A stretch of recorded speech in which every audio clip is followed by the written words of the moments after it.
cuando yo insisto en decir usar las mejores prácticas internacionales que puedan ser adaptadas a la Constitución y las leyes dominicanas. Tenemos mucho que aprender en esta materia y creo que lo podemos hacer cada vez mejor. Iniciamos un proceso que se irá perfilando en el camino. Ana María, la decisión llega en un momento en el que pareciera como que las cosas se van arreglando aquí en la República Dominicana, aún cuando se había informado de algunas situaciones que se habían dado en medio de los procesos de naturalización y de regularización. ¿Cómo toman ustedes desde el organismo que diriges?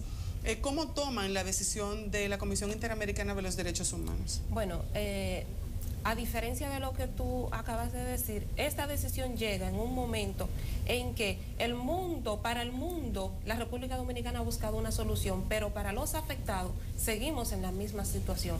Porque ¿qué resulta? Tanto la ley 169, tanto para el grupo A como para el grupo B, no ha representado una solución, ni siquiera para el grupo que ya tenía su documentación. ¿Por qué? Porque la ley para el grupo A depende directamente de la ejecución de la Junta Central Electoral, y en la Junta no ha habido ninguna voluntad firme de cumplir con la restitución de los derechos de los dominicanos y dominicanas de ascendencia haitiana.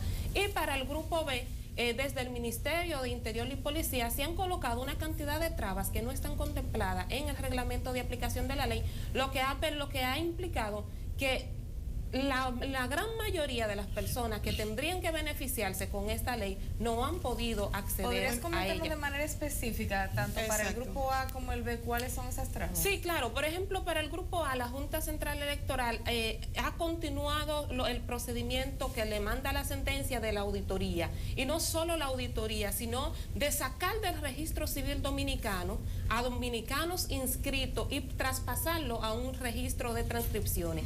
Y cuando se da este registro de transcripción, la Junta te dota de un documento totalmente diferente, de un acta de nacimiento con numeraciones de folio de acta diferente al anterior que tú tenías, no haciendo referencia a esta primera acta de nacimiento que tú tenías. Segundo, con respecto a ese mismo libro de transcripción, la Junta ya ha procedido a demandar en nulidad por duplicidad de datos a las personas que están siendo transcritas. A propósito de ese segundo folio. A propósito de ese segundo libro que ella misma está transcribiendo y está demandando en nulidad. Entonces, ¿qué va a pasar si un tribunal anula el primer libro, el primer registro? El segundo registro pues automáticamente va a quedar en el aire también porque no va a tener sustento. ¿Y por qué esos ciudadanos dominicanos no han elevado instancia de amparo ante los tribunales constitucionales? Nosotros lo estamos haciendo y estamos estudiando cada una de las posibilidades que tenemos, y también hasta dónde llega las implicaciones de estar en un segundo libro de registro. Para muchas personas que ya tienen su cédula, cuando la van a renovar, le piden que aporte una nueva acta de nacimiento. En la Junta, en la práctica, con respecto a esta ley, está haciendo el procedimiento como si todos los hijos de dominicanos de ascendencia haitiana estuvieran inscribiéndose por primera vez en el registro civil dominicano, o si todos estuviéramos sacando cédula por primera vez en el registro dominicano. Entonces, eso son trabas que está colocando. Y con respecto a los del grupo B, pues también hay un sinnúmero de trabas que con respecto a la cantidad de pruebas que hay que aportar. El reglamento dice una cosa, pero en la práctica se están haciendo cosas totalmente diferentes, y cuando las personas llegan con las pruebas que le dicen que tienen que llevar, siempre hay documentos que faltan. Y hay otro elemento también: hay personas que sus padres son inmigrantes irregulares, que no tienen documentación y que no nacieron aquí, pero por la carencia de la documentación de los padres no pueden acceder al plan. Entonces, ¿qué va a pasar con estas personas cuando no pueden acceder a este plan de naturalización? Ok, señora especial? Rojas, ¿qué usted opina de este tema que estamos debatiendo, de este caso particularmente? Sí, lo primero es que tenemos que dar el beneficio de la duda al Estado en cuanto a que es la primera vez que tenemos una experiencia de esta naturaleza, es la primera vez que se está intentando hacer las cosas de manera correcta en términos de la regularización. Pero no hay una segunda oportunidad para las personas que están en medio del proceso. No se trata de una segunda oportunidad, lo que se trata es de que iniciemos este procedimiento y que al mismo tiempo los vayamos perfeccionando. O sea, sí, Vamos a empezar aceptando, puede que haya regularidades como la que ella acaba de mencionar, pero lo que es importante es que primero hay una voluntad política de que las cosas se hagan bien. Hay que ir corrigiendo dónde están esos errores. Todos estamos aprendiendo en el camino. Y la otra cosa es justamente el ojo, ¿no?, de los que desde fuera están diciendo, bueno, esto no está bien, esto se puede mejorar, esto tiene unas dificultades, y podamos analizarlo y encontrar las mejores soluciones. Eso plantea que podría repetirse en el tiempo de manera periódica este tipo de plan. Porque si lo vamos a estar perfeccionando, quiere decir que se va a hacer de nuevo. Y a eso mi referencia de que no hay una segunda oportunidad. No podríamos decir eso, pero de hecho, en la misma medida en que van surgiendo problemas, se están tratando de corregir. En lo personal no estoy involucrada en el plan de regularización, pero sí tengo la responsabilidad de observar cómo va ese proceso. Y dentro de ese proceso hay que decir que en tiempo récord se han hecho muchas cosas, ¿no? O sea, esa voluntad política es lo que hay que preservar. Nacef, tú estás desde hace un rato tratando de conversar sobre algo. Cuéntanos. No, yo lo que quería era señalar que la sentencia no prohíbe las deportaciones, ojo, eso es sumamente importante, porque si se presentara así, entonces sí pudiera decirse que la Corte ha anulado facultad del Estado Dominicano, y no es eso lo que ha hecho. Lo que ha dicho la Corte es que tú no puedes montar 17 personas en un camión sin ningún tipo de debido proceso y sacarla del Estado Dominicano. ¿Por qué no se puede? Bueno, porque la misma Constitución y la Convención Americana de Derechos Humanos establecen que ese tipo de situaciones se tiene que trabajar con un debido proceso de ley, en el que la persona tenga la oportunidad de presentar su posición, de presentar su caso. Eso no es una prohibición de las deportaciones.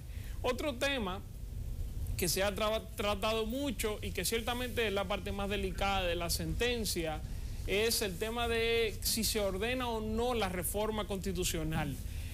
La Corte no ordena la reforma constitucional. La Corte lo que dice es que se tomen las medidas necesarias, inclusive si es necesario una reforma constitucional, para evitar la vulneración de derechos. El sistema constitucional dominicano, el esquema con el cual plantea el estatus de los derechos fundamentales, permite, en mi opinión, que se cumpla la sentencia sin necesidad de reformar la Constitución de la República. El artículo 74 de la Constitución, que establece cuáles son los criterios de interpretación y aplicación de la Constitución en lo relativo a los derechos fundamentales, establece muy claramente que la norma aplicable es siempre la más beneficiosa, y eso permite entonces que una ley orgánica, obviamente, establezca mecanismos de protección para los niños, hijos de padres indocumentados. ¿Qué es lo que le preocupa a la Corte? La Corte lo que dice es que, bueno, mira, lo que pasa es que tú tienes niños que están en una situación triple de vulnerabilidad. Primero, porque son niños.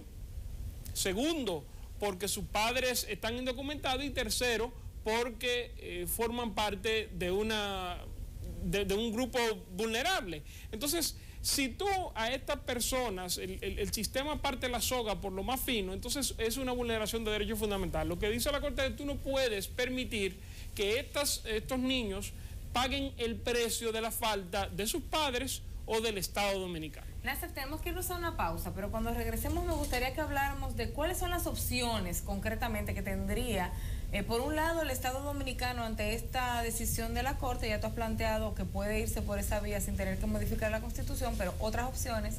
Y por otro lado, las que tendrían los que están sometiéndose a los planes de naturalización y regularización luego de esta decisión y ante las denuncias que vienen haciendo de que no se está cumpliendo como va. Vámonos a la pausa.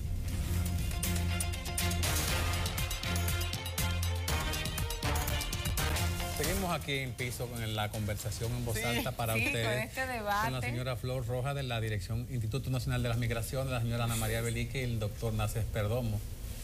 Bueno, dejaba María Isabel una pregunta en el aire para Nacef. Sí. Claro que sí. Bueno, por un lado, ver qué opciones tiene el Estado Dominicano ante esta sentencia de la Corte Interamericana, y por otro, cuando contestemos esa, ante las denuncias de irregularidades en los procesos, tanto de naturalización como de regularización, ¿qué impacto puede tener en la denuncia internacional de estas irregularidades? Bueno, la opción que el Estado Dominicano tiene respecto a la sentencia es procurar cómo cumplirla. Es decir, el Estado Dominicano está obligado al cumplimiento de la decisión de la Corte Interamericana, porque incluso si se sale del sistema interamericano de derechos humanos, ya la decisión está dada. Y por lo tanto el Estado Dominicano a nivel internacional tiene una responsabilidad que no puede eludir. Pero ya hay quienes, como el diputado Vinicio Castillo, están diciendo que en realidad no estamos obligados a cumplir con ninguna sentencia. El diputado Vinicio Castillo dice muchas cosas, eso no quiere decir que sean ciertas. El Estado Dominicano tiene una obligación y se comprometió a eso cuando ratificó la Convención Americana de Derechos Humanos. Mira, hay un tema, y ustedes lo planteaban hace unos minutos. República Dominicana es una isla, pero no está aislada del mundo. Si el Estado Dominicano quiere formar parte del concierto de Naciones Civilizadas, tiene que seguir las reglas de ese concierto de Naciones Civilizadas. Aunque haya gente en el país a la cual los derechos de los demás le parezcan anatema. Ya están diciendo por ahí que hay que someter por traición a la patria a las personas que llevaron al Estado Dominicano frente a la Corte Interamericana de Derechos Humanos. A mí me parece que esa es una pendiente resbalosa, sí, en la que solamente los irresponsables se atreverían a meter al Estado Dominicano, porque si encima no quieren que se cumpla la sentencia y además se persigue penalmente a quienes hicieron uso de un mecanismo jurídico que el Estado Dominicano ha aceptado, pues entonces la cosa será ya bastante más seria. Señora Rojas, los últimos 2 años han sido apasionantes, intensos en legislación e implementación de medidas administrativas. La migración continúa, la migración es permanente, diaria, a cada momento, y constituye una gran empresa para muchos sectores que los ilegales ingresen a la República Dominicana. Ahora, el que llega por la frontera al día de hoy, ¿qué procedimiento tiene en sus manos? ¿Qué derecho adquiere para que se oficialice su residencia en la República Dominicana o su nacionalidad? Dentro de lo que es el procedimiento de cualquier extranjero que ingresa a un país, obviamente debe ingresar de manera regular, es decir, cumpliendo con las leyes nacionales donde se establece, necesitas un visado. Pero eso es una ficción en una frontera de 300 kilómetros, donde no hay una empalizada ni un muro como se ha propuesto. No es ficción. Yo creo que lo importante es que en todos los países fronterizos, ¿no?, se establecen las reglas del juego y hay que cumplirlas, hay que respetarlas. Y también cuando hay personas que llegan de manera irregular, obviamente tenemos que instarlo a que puedan regularizar su estatus o su situación migratoria. Eso ocurre en todas partes del mundo, pero también ocurre en todas partes del mundo fronterizo que miles y miles de personas cruzan de un lado a otro, o sea, no es exclusivo de esta isla. Y por lo tanto, tenemos que mantener la importancia del diálogo, como mencionaba el jurista, de manera multilateral y encontrar, tanto de manera multilateral como es el mundo hoy día, y bilateral, ¿no?, encontrar los mecanismos de diálogo para regularizar la situación de los migrantes, ¿no? Esto es inevitable, ocurre en el mundo y seguirá ocurriendo. ¿Le ha costado mucho al gobierno dominicano encontrar fórmulas para con una sentencia como la 168-13, poder abordar el tema de una manera que ya en parte la Corte ha considerado ilegal? Ustedes como instituto y asesor del gobierno en este sentido, sí, ¿por dónde podría ir una solución ante la inminencia del cumplimiento de esta sentencia y con un plan en marcha? En primer lugar, me parece que sí tenemos que respetar las decisiones de una sentencia sobre este tema. O sea, de mi parte, y como abogada también sí creo que tenemos que encontrar los mecanismos para respetar los términos de la sentencia. Pero la sentencia tiene un tema muy interesante y es que no hemos abordado hasta ahora en este diálogo, y es que habla de la importancia de capacitar a las autoridades gubernamentales, y eso es parte también de la función del Instituto Nacional de Migración. O sea, la Escuela Nacional de Migración es una instancia que es adscrita al Instituto Nacional de Migración, y creo que ahí vamos a tener que hacer un largo trabajo por esto de evitar la desinformación, por esto de descalificar sentencias internacionales, cuándo estamos obligados, cuándo no lo estamos, cómo proceder, como se hablaba hace un momentito del tema de la devolución de las personas que ingresan al país de manera irregular, cómo hacer esto de manera justa, humanitaria y en el marco de los derechos humanos. Y el instituto ahí va a tener que trabajar muy duro para capacitar a todas las autoridades a los efectos de que podamos establecer los mecanismos jurídicos que corresponden. Ese es nuestro enfoque. De hecho, esa es una de las primeras disposiciones que tiene la sentencia y que consideramos bastante válida. Sí. Ana María, tú y yo estábamos conversando detrás de cámara sobre esa situación que se da con el grupo de personas dominicanos, nacidos en República Dominicana de padres ilegales. Me estabas comentando sobre cómo es que funciona el tema del doble folio.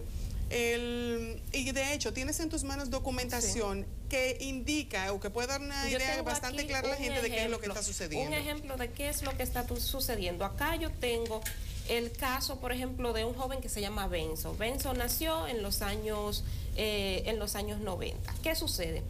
Benzo ahora llega a la Junta Central Electoral a buscar una acta de nacimiento.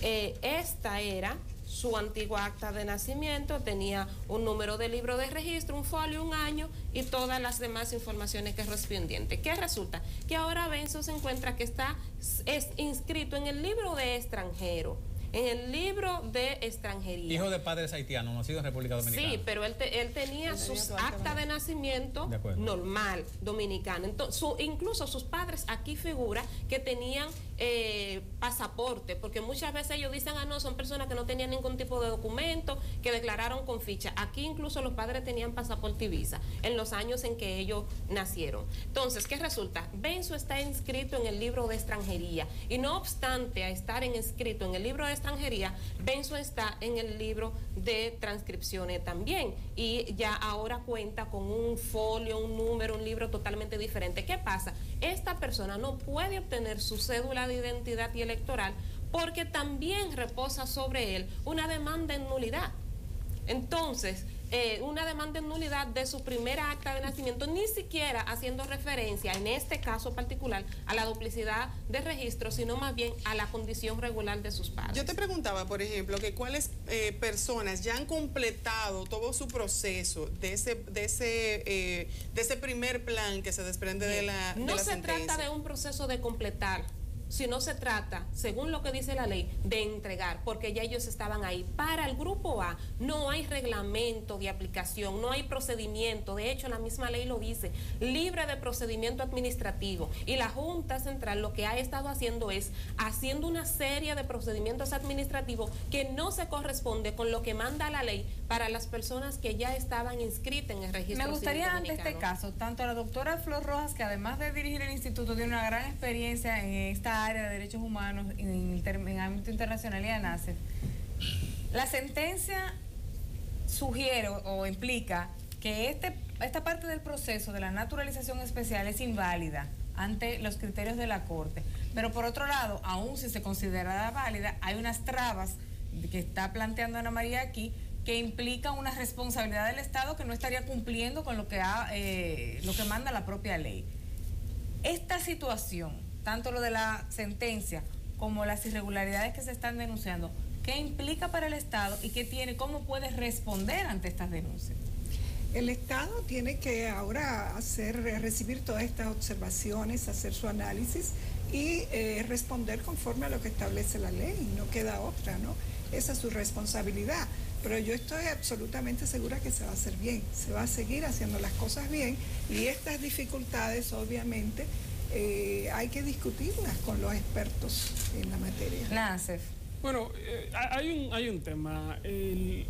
Los sectores que se oponen a la aplicación correcta de la ley, porque los hay y son fácilmente identificables, a la aplicación correcta de la ley 169, ahora van a presentar la decisión de la Corte Interamericana como una especie de nuevo conflicto. Y no, esto era una bomba de tiempo que iba a explotar, porque ciertamente, como dice Ana María, no se está cumpliendo adecuadamente con la ley 169. Se han hecho esfuerzos muy importantes, pero hay sectores del Estado, y fíjate que digo Estado y no necesariamente gobierno, sectores del Estado que han estado entorpeciendo por la activa y por la pasiva la aplicación de la ley. Entonces, es un tema muy sencillo, no hay que ser abogado, el sentido común da para darse cuenta de que si la sentencia 168.13 destapó una caja de Pandora de conflictos jurídicos nacionales e internacionales para el Estado Dominicano y se votó unánimemente la ley 169.14 para tratar de buscarle una solución más o menos razonable a este problema, entonces oponerse a esa solución, torpedearla, sabotearla, es un acto que ciertamente eso sí va en contra de los intereses nacionales, en contra de las responsabilidades que el Estado tiene que cumplir, porque aunque haya gente que todavía tenga añoranzas de otras eras, por decirlo de alguna manera, en el mundo contemporáneo las facultades del Estado están fundamentadas en sus responsabilidades y la principal responsabilidad de cualquier Estado y sobre todo del Estado Dominicano, y eso lo dice la Constitución a todo su largo y ancho, es precisamente respetar y garantizar la dignidad y los derechos de toda y cada una de las personas que están en el territorio nacional. Hay un aspecto que no hemos abordado claramente y es el tema de cómo tú informas a las personas que se pueden acoger a los diferentes planes, de cuáles son los requisitos. Hay algunos que cuando tú los cuestionas sobre el procedimiento que están ejerciendo, no tienen una idea clara de qué es lo que están haciendo. El tema de la información parece que se ha quedado un poco truncado. Quisiera que volviéramos sobre ese tema. Recordemos, estamos en un interesante debate respecto a todo lo que tiene que ver con el plan de regularización, el plan de naturalización en la República Dominicana, y ahora a propósito a la raíz de la decisión de la Comisión Interamericana de los Derechos Humanos. Tenemos que ir a una pequeña pausa y enseguida regresamos.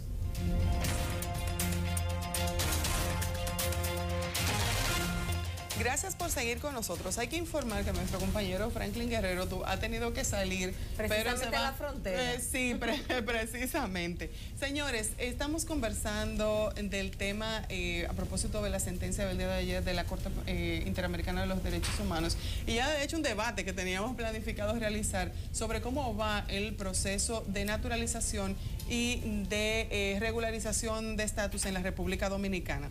Y un tema que a mí de manera particular me llamaba mucho la atención es que no había, o entendía que no había mucha información sobre qué era lo que tenía que hacerse para poder acogerse de manera efectiva a ambos planes. Solamente desde hace unas 2 o 3 semanas es que he escuchado un poco más de información sobre el proceso. ¿Cuál es, desde tu experiencia, Ana María, qué es lo que has podido encontrar con las personas que se han tenido que acoger a uno o a otro plan?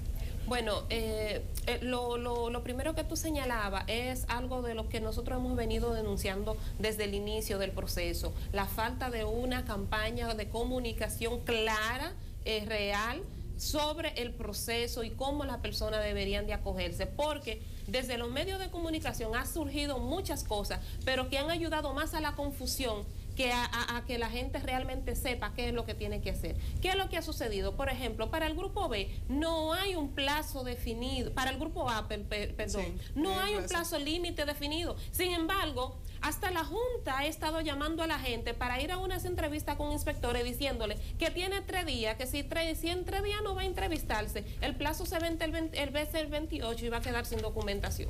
De hecho, la misma Junta metiéndole miedo a gente que ya están inscritos cuando se supone que ese plazo era para el grupo B y no para el grupo A, no para los que ya tenían registro. Entonces, bueno, de repente ahí nos remitimos a lo que decía la doctora Flor Rojas, la propia formación y educación de los prestadores del servicio. Claro. Y que, por ejemplo, en estos días hacíamos una entrevista a un grupo de personas y estaban diciendo, iban de los 2 planes, tanto de regularización como de naturalización, iban a hacer sus gestiones y decían, es que el plazo se vence ya. Sí.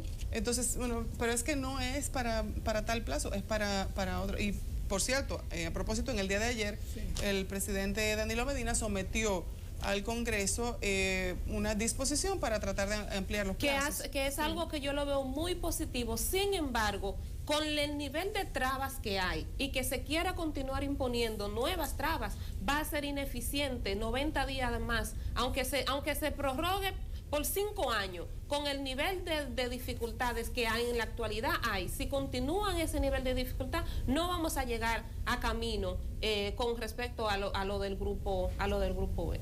Creo que es importante esto de la prórroga, de este plazo de 90 días para dar la oportunidad a que todas las personas que están en esa situación del grupo B puedan regularizar su situación.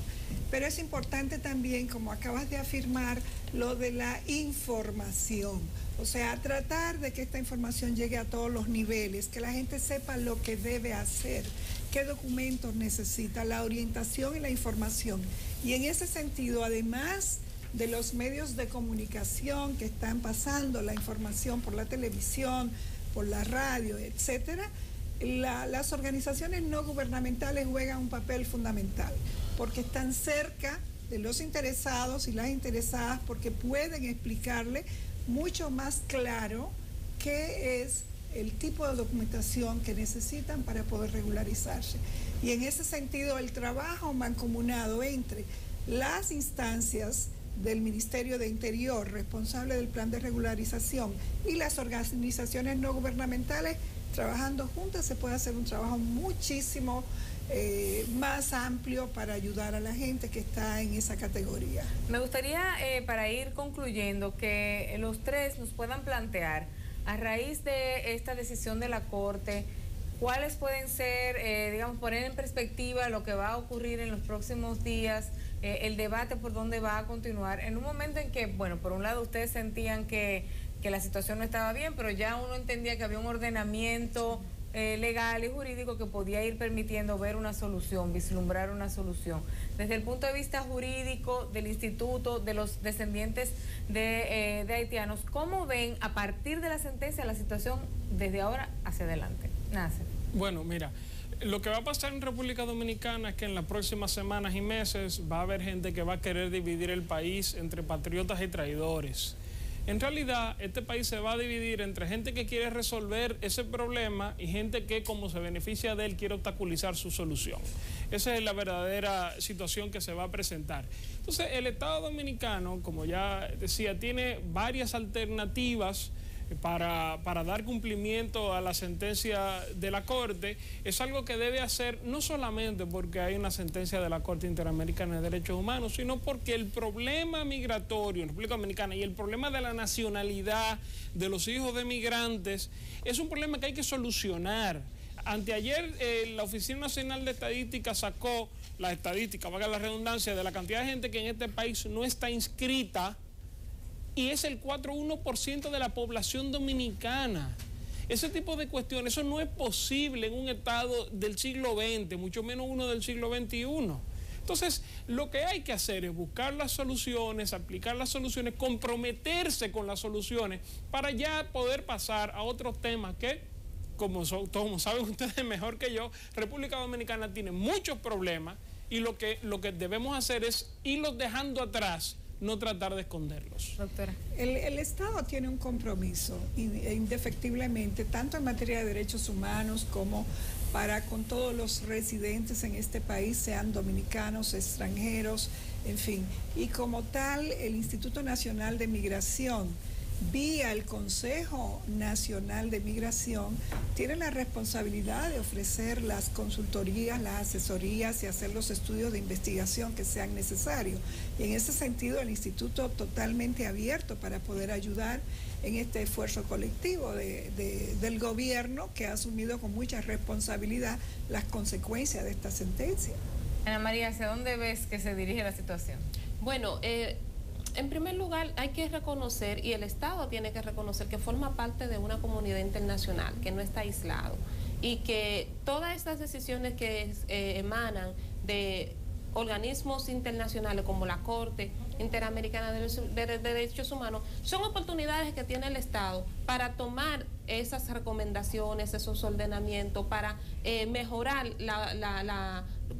y hacer más efectivo las situaciones aquí en el interno de la República Dominicana. Hay muchos grupos que están esperando con ansia que llegue mayo del 2015 para comenzar las repatriaciones masivas, porque según el plan de regularización de inmigrantes están paradas las repatriaciones masivas. Sin embargo, yo entiendo que con esta sentencia de ahora de la Corte Interamericana, pues el Estado está llamado una vez más a realmente establecer mecanismos reales que garanticen la dignidad de la persona, que garanticen la no vulneración de su derecho, y como Nasser decía ahorita, no es que no se pueda deportar, sino hacerlo en el marco del respeto a los derechos de las personas, y en este caso de manera especial también a los dominicanos de ascendencia haitiana, que un Estado no puede estar deportando a sus propios nacionales, que fue el caso de varios de los que estaban en esta sentencia que acaba de emitir la Corte Interamericana. Entonces, en ese sentido, yo esperaría que la República Dominicana, el Estado como tal, pues tome en consideración cada una de estos elementos que da la sentencia de la Corte, y que realmente nos encaminemos hacia un Estado de derecho, hacia un Estado social que respete y que garantice los derechos de cada una de las personas, independientemente de su estatus o su ascendencia. Bueno, y así llegamos al final de este debate. Todavía hay muchas cosas que ver, habrá que ver y estar muy a la expectativa de qué es lo que va a suceder de ahora en adelante. Señores, tenemos que irnos a una pequeña pausa y enseguida regresamos.